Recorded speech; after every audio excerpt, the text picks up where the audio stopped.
par nous. Il y a eu pas mal de choses qui ont changé, quelques procédures qui ont évolué. D'accord, donc à toutes les arrivées, on propose la carte club pour ce Tout à fait. J'ai 3 apprentis qui sont sur différents secteurs, donc des différentes manières de procéder, différentes façons de leur apprendre les choses. Alors l'apprenti qui est en BTS, c'est l'option A, option gestion, en BTS hôtellerie-restauration. Donc cette formule d'apprenti, c'est une très bonne chose, puisque l'hôtellerie n'est pas un métier évident. Je trouve que c'est une très bonne chose pour fidéliser les jeunes, pour leur apprendre un peu ce qu'est le métier de l'hôtellerie, pour avoir un avant-goût du travail, du monde du travail. Quand ils sortent des études, c'est vraiment un gros cap pour eux. Et je pense que c'est un premier pas pour eux de pouvoir voir un petit peu, sentir un peu les choses dans le monde du travail.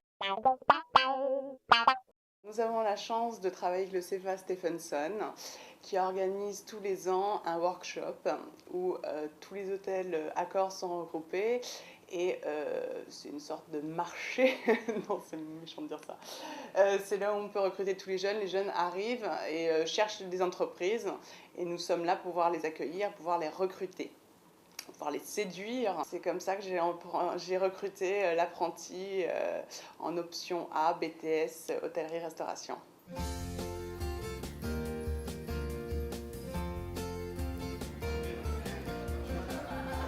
Le CFA Stephenson a ouvert en 2009 une nouvelle formation dans le secteur de l'hôtellerie.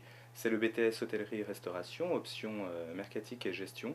C'est une formation qu'on a ouverte à la demande des entreprises, car on avait un retour des entreprises du secteur concernant des compétences liées à l'hébergement, la gestion, au sein de leurs hôtels.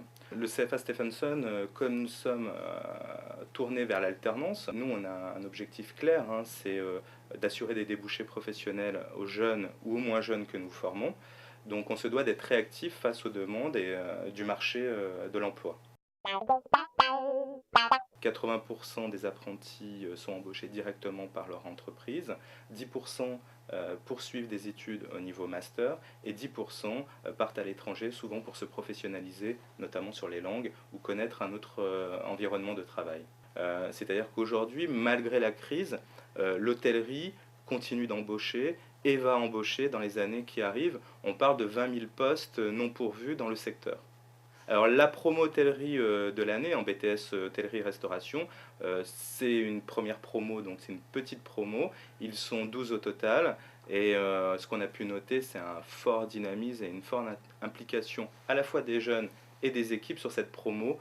C'est souvent l'effet innovant qui joue dans ce domaine. C'est magnifique. Ah, franchement, c'est trop bien. Non, c'est vrai qu'on a des passes droits, on est un peu VIP partout, on se fait filmer. Je pense que l'alternance, c'est un bon moyen, particulièrement aussi pour peut-être ceux qui apprécient un peu moins le côté très scolaire. Au CFA, on essaie vraiment de mettre en pratique ce qu'on a vu en cours. En plus, nous, de notre BTS, on est en 2 jours, 3 jours. Donc on a à peine terminé l'école qu'on recommence déjà l'entreprise. Donc ça nous permet de tout fusionner et du coup, on apprend mieux. Ça apporte toute l'expérience professionnelle qu'on n'a pas dans l'initial. Et ça permet de se détacher, suivre la clientèle, ce qu'on n'a pas l'occasion de faire en stage ou dans d'autres formations en initial. Une fois que justement on aura fini notre BTS, on espère avoir un emploi stable et pourquoi pas même dans le même hôtel dans lequel on est actuellement.